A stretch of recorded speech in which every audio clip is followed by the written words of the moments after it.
Hi friends, welcome to real voice 9. నేను మీ జడిపిల సైజులో చూస్తున్నారు. గట్కేసర్ ఫ్లైఓవర్ రింగ్ రోడ్డు దాటాక ఇమీడియట్లీ గట్కేసర్ ఉంటుంది. గట్కేసర్ దగ్గర వరంగల్ హైవే మీద మనకైతే ఫ్లైఓవర్ అయితే కడుతున్నారు. ఒకసారి చూద్దాము.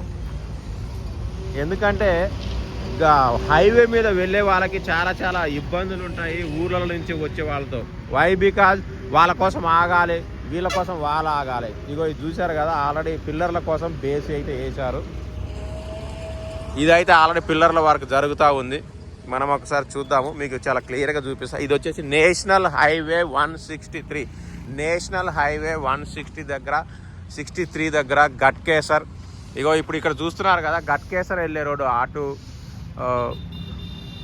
రైట్ కొడితే గట్కేసర్ వెళ్ళిపోతాం ఈ కమాండ్ దగ్గర నుంచి. ఇక్కడ కొత్త బస్ స్టాప్ కూడా కడుతున్నారు. గట్కేసర్ నుంచి మనం రింగ్ రోడ్డు ఉప్పల వైపు వెళ్ళాలంటే ఇలా వచ్చి అలా వెళ్ళాలి. అంటే ఇక్కడ ఫ్లైఓవర్ ఉంటే ఆ ఫ్లైఓవర్ కింద నుంచి రప్పును వచ్చేసి వెళ్ళిపోతారు.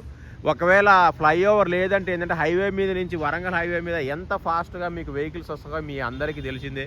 సో వాళ్ళ కోసం ఆగాలి, అవన్నీ ఇబ్బందులు ఉంటాయి. అందువల్ల ఫ్లైఓవర్, అద్భుతమైన ఫ్లైఓవర్ అయితే నిర్మిస్తూ ఉన్నారు. ఈ అద్భుతమైన ఫ్లైఓవర్ త్వరలో పూర్తి కావాలని కోరుకుందాము. ఇంకా దీని అప్డేట్ విషయానికి వస్తే, ఆల్రెడీ పిల్లర్లు అక్కడ వేశారు. ముందు సన్లైట్ అద్భుతంగా ఉంది కదా, అక్కడ వేశారు. ఇటు పక్కన వేశారు, ఇగో ఇక్కడ వేశారు. అంటే టూ వేస్ అన్నట్టు. ఇది 2 వేస్ ఉంటుంది, రావడానికి పోవడానికి. మళ్ళీ రావడానికి ఉంటే పోవడానికి ఇబ్బంది అవుతుంది కదా, అట్లా కాకుండా 2 వేస్ ఉంటుంది. అందుకనే ఈజీగా అయిపోతుంది. ఇక చూడండి, ఇటు నుంచి మీకు క్లియర్గా కనిపిస్తుంది. ఎస్, ఇది గట్కేసర్ వెళ్ళే ఫ్లైఓవర్. ఇగో చూస్తున్నారు కదా కమాన్. మళ్ళీ ఇంకోసారి చూపిస్తా.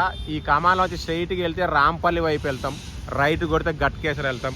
అలా కాకుండా ఈ హైవే రింగ్ రోడ్ మనకు అక్కడే కనిపిస్తుంది, ఆ లైట్ దగ్గర. ఆ బస్సులు దాటిన తర్వాత ఫ్లైఓవర్ ఎక్కామంటే సర్రమని వరంగల్ హైవేకి ఎక్కడ ఆగకుండా డిస్టర్బెన్స్ లేకుండా వెళ్ళిపోతాం. ఇది ప్రస్తుతానికి ఉన్న అప్డేట్. లాస్ట్ మంత్ కూడా ఇచ్చాను. ఇది December 16th రోజు ఈ వీడియో చేస్తున్నాను. ఇంతకుముందు ఇవన్నీ కాలేదు, ఇప్పుడు ఇవన్నీ అయినాయి. ఇగో ఇక్కడ అయ్యింది ఈ పిల్లర్లు, అక్కడ ఒకటి అయ్యింది, ఇక్కడ ఒకటి అయ్యింది. ఆ ముందర ఇంకో 2 అయితే తీస్తూ ఉన్నారు. దీన్ని దాటిన తర్వాత కూడా ఇంకా గుంతలు తీస్తూ ఉన్నారు, అక్కడ కూడా అవుతుంది. సో లెంత్ ఎక్కువ అవుతుందని పెద్దగా తీయట్లేదు. సో ప్రస్తుతానికి ఉన్న అప్డేట్ ఇది. ఇంకా మీకైనా ఇన్ఫర్మేషన్ ఉన్నా, డౌట్స్ ఉన్నా కామెంట్ చేయండి. Thank you all, bye.